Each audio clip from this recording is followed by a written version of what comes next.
O que está acontecendo lá no Oriente Médio, hein? Assim, que esses regimes vão acabar, eles vão acabar. Eu não diria que eles vão acabar todos nessa semana, ou nesse mês, ou talvez até nesse ano. Você tem todo um tempo para você mudar alguma coisa de uma maneira tão abrupta, até porque esses movimentos todos, em essência, eles estão pedindo uma quebra de um regime existente. Mas ok, quebrou-se o regime. E aí, o que a gente faz a partir desse momento, né? Então você tem um processo ainda a trilhar. Todo esse momento que a gente vive não é nem só da união e da colaboração de informações e de você arregimentar exércitos com base justamente na emoção e na vontade coletiva das massas e da informação sendo quebrada. Isso é parte desse momento anárquico que a gente vive. Você tem esse mesmo tipo de coisa acontecendo para o bem e você tem esse mesmo tipo de coisa acontecendo para o mal. E tentando ser um pouquinho menos maniqueísta, se por um lado isso permite que uma série de informações venha à tona e com isso abram movimentos enfim, a transparência sempre tem esse lado, né, de fato de mudar o mundo, né? Mas por outro você acaba gerando a situação onde governos fiquem, como é que eu vou dizer, desprovidos de qualquer tipo de segredo. E isso é um fato, tanto governos, quanto empresas, quanto pessoas precisam dos seus segredos para conseguir sobreviver. Ninguém tem uma vida absolutamente transparente, até porque talvez não seja nem desejável você ser absolutamente escancarado em tudo que você, em todo tipo de motivação que você tenha. Quais são os efeitos disso? Me lembro que uma das coisas que foi divulgada no Wikileaks, já faz uns 2 meses mais ou menos, foram 12 pontos que os Estados Unidos estariam mais sujeitos a ataques terroristas. Os 12 pontos mais frágeis dele. Eu entendo que informação é informação sobre esse aspecto. Então, da mesma forma que você está divulgando uma informação de que os Estados Unidos bombeou um comboio com crianças inocentes, acaba caindo tudo na mesma vala. Transparência é transparência, se ela é total. Então você divulga isso, mas você também divulga essa outra informação aqui com todos os pontos onde eles estão frágeis. Que tipo de bem essa informação pode causar, já é um outro tipo de questionamento. Eu me lembro que a gente fez um monitoramento lá na empresa, logo na época que o Wikileaks começou a chegar na mídia e que muitas dessas informações estavam sendo vazadas, para ver de que pontos do mundo as pessoas mais estavam acessando o Wikileaks, qual era a densidade de acesso de cada um desses lugares.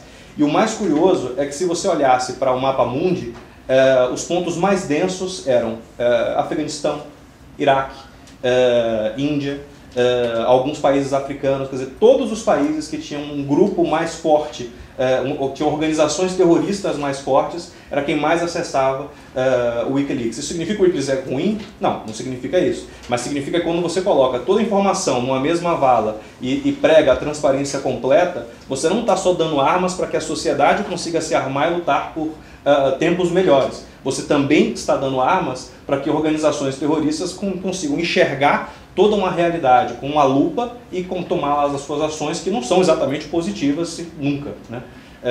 Então informação é informação. Quando você tem uma transparência de informação completa, que é uma situação de anarquia, você muda o mundo, sem a menor sombra de dúvidas. Mas você gera, tem um lado positivo e você tem um lado negativo disso. E é muito importante ficar atento a essas duas coisas que podem acontecer por aí. Tá certo, vamos continuar então e vamos passar para o terceiro tema do nosso debate. Ricardo, você segura para mim um pouquinho? O nosso terceiro tema é: o que podemos esperar do futuro?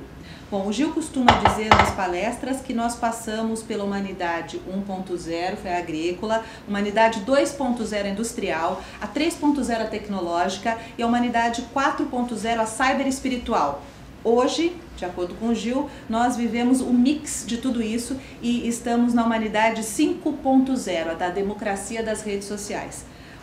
Neste contexto de democracia e com base também no conceito do Ricardo Almeida, de web progressiva, onde a internet é como um ciclo infinito, qual é o papel, na opinião de vocês, de cada pessoa na construção dessa nova humanidade? Ricardo, vamos começar com você. Olha, o ideal, e o ideal é sempre muito difícil da gente buscar, é que todo mundo tenha e aprenda a ter uma certa responsabilidade em tudo que vai falar. Uma coisa é eu falar com câmeras desligadas, cochichar no seu ouvido alguma coisa, né? É uma informação que ela, por mais que ela tenha sido transmitida, ela tem lá uma vida talvez pequena. Agora, na web, todos somos veículos de informação. O que a gente fala vai ser lido por uma série de pessoas. O que a gente escrever no Twitter é a mesma coisa que escrever em pedra. Isso vai ficar registrado, digamos assim, e você vai mudar opiniões, você vai formar opiniões. Então, às vezes, você ser leviano com uma ou outra opinião que você acabe trocando pode, de fato, gerar problemas para pessoas, para empresas, para organizações, para quem quer que seja. Então, esse tipo de responsabilidade, eu acho que todos nós ainda temos que aprender bastante, né? É uma realidade diferente essa que a gente vive. E isso tem a ver até com a nossa reputação. Essa, aliás, é uma grande tendência para os próximos anos, que eu acredito, é você trabalhar um pouco mais a quantidade de conteúdo que você tem na web. Você tem muita coisa, é inegável, você tem 2 bilhões de usuários, você tem uma quantidade de informação sendo gerada que beira o infinito, né? Só que quando você tem uma quantidade tão grande, você nem sempre tem uma qualidade tão grande. Quando eu falo de qualidade, não é uma opinião em detrimento de outra. Mas, para citar um exemplo muito claro, no começo de janeiro, quando teve aquele atentado lá no Arizona, né, logo no comecinho do atentado, naquela vontade, naquela ansiedade de ser o primeiro a divulgar algum tipo de furo jornalístico, a NBR foi lá e disse que a deputada Giffords tinha sido assassinada. Uma série de usuários começaram a twittar isso. Logo na sequência disso, a CNN confirmou que ela tinha sido assassinada, a Reuters confirmou que ela tinha sido assassinada. Todo mundo confirmou que ela tinha morrido. Ela estava viva, ela estava indo para o hospital fazer uma cirurgia. Ela estava em estado grave, mas ela estava viva, né? Então, quando você se dá isso que a gente está falando de veículos tradicionais, a gente está falando de CNN, de veículos grandes. Sem contar nos milhões de pessoas que começaram também a assumir esse tipo de informação. Então, no final das contas, você matou uma pessoa pela ansiedade de ser o primeiro a falar e de ser ouvido, né? Sem antes se dar o trabalho de pegar um telefone e ligar que seja para o hospital. E até os veículos mais tradicionais, talvez, do mundo acreditou, né? Exatamente, exatamente. Então, é uma coisa muito impressionante. Isso é falta de responsabilidade, né? E se a gente está falando de grandes veículos, sem a menor sombra de dúvidas, a gente também está falando de pessoas que não tem lá uma escola de jornalismo, quer dizer, que não tem isso como, digamos, responsabilidade profissional, né? Seria uma responsabilidade pessoal isso. E responsabilidade pessoal, cada pessoa tem a que julgar necessário, né? Então... Gil, sua vez. Eu acho que a moeda do século XXI se chama reputação. Se tem alguém assistindo nós aqui é porque a gente teve uma troca de moeda um dia, que a gente colocou uma coisa que foi correta. E aí o que a gente tem que entender? O que faz uma humanidade gastar 100 milhões de horas editando a Wikipedia? Foi esse o número de horas gastos em todas as edições da Wikipedia. O que faz a gente ter 3 trilhões de horas de pessoas publicando coisas em redes sociais? Então, o que está em jogo? Antes, quando eu comprava uma televisão, eu virava um consumidor. Hoje, quando eu compro qualquer coisa conectada à internet, eu viro um produtor. E aí, se toda essa humanidade tiver consciência, e sempre as pessoas, todo mundo comete erros, etc., mas que você pegue o seu tempo, de tudo que você fica conectado num mês, e dedicar 5% a fazer um trabalho bacana, que ajude o outro, quanto que vai ser esse excedente cognitivo nosso? Né? Se você pegar e falar assim, olha, 5% do meu tempo que eu fico ali na internet, por que eu não vou ensinar um idioma para alguém? Por que eu não vou ensinar matemática para uma outra pessoa? Por que eu não vou fazer esse trabalho voluntariado? Então eu acho que a gente está no momento que se você pegar só 5% desses 3 trilhões de horas que a humanidade está gastando nas redes sociais para fazer o bem, a gente vai mudar esse mundo. Sabe? E a gente está num conflito ali do bem com o mal, sabe? Não vou ser repetitivo, mas o Wikileaks. O Wikileaks é assim, os Estados Unidos assinou assim, democracia no país dos outros é pimenta. Sabe, falar do nosso não pode, dos outros a gente pode. Então isso é assim, o Egito pegando fogo, ele falou, não, calma pessoal, o cara tá lá há 30 anos, mas cadê todo esse discurso de democracia?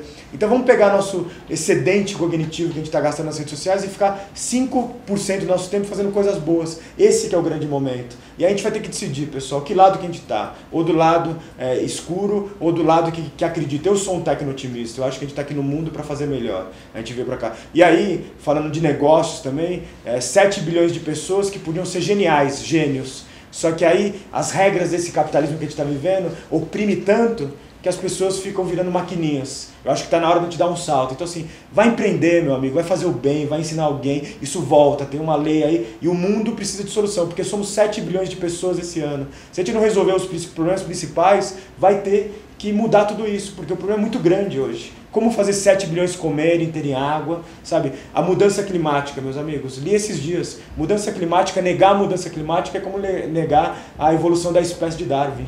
Se você não fizer a sua parte, o que é a sua parte? Um pequeno ato valeu, porque são 7 bilhões fazendo pequenos atos. Mas complementando a tese, eu acho que no final das contas, esse número é tão grande de pessoas que no final das contas cada um acaba fazendo sempre o que quer na rede. E nem sempre o que as pessoas querem fazer é algo negativo, por assim dizer, né? Então você tem, se você pegar lá 5% do tempo de quem quer que seja para ensinar matemática para crianças, talvez se eu vou fazer isso, a criança vai desaprender tudo que ela aprendeu, pelo menos.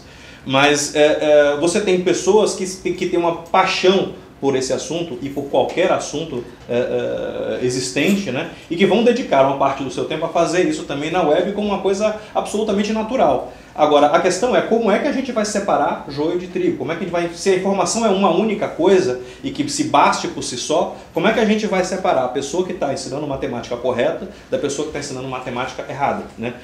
E entra muito dessa questão de reputação, entra muito do histórico dessa pessoa, só que hoje, na prática, não existe alguma maneira simples, prática e automatizada de você fazer algum tipo de varredura de informação nos próprios buscadores para saber, olha, esse sujeito daqui que possui essa informação, ele tem uma credibilidade maior, então ela, enfim, uma informação válida. Não sei, claro, de pessoas e de marcas mais conhecidas, exatamente. Mas nesse ponto, o anonimato ele é tão positivo quanto negativo. Ele permite que todo mundo fale, mas para o usuário que está lendo ou interagindo com o que ele está falando, fica meio que aquela dúvida, né? Mas então, Ricardo, eu concordo, mas assim, você deu um exemplo de matemática, mas se alguém procurar assim, quem é um grande editor de e-books aqui no Brasil, quem é um professor de mídias sociais, então vai parar em você. Então eu acho que assim, o que a gente tem que fazer, o bom agora é que o nosso filtro é nós que criamos. Você acha que as pessoas estão conseguindo filtrar? Porque se eu for... Estão conseguindo, porque se eu procurar assim, quem é o cara que entende de e-book no Brasil? Eu vou parar no Ricardo. Quem é um professor bacana que fala de mídias sociais?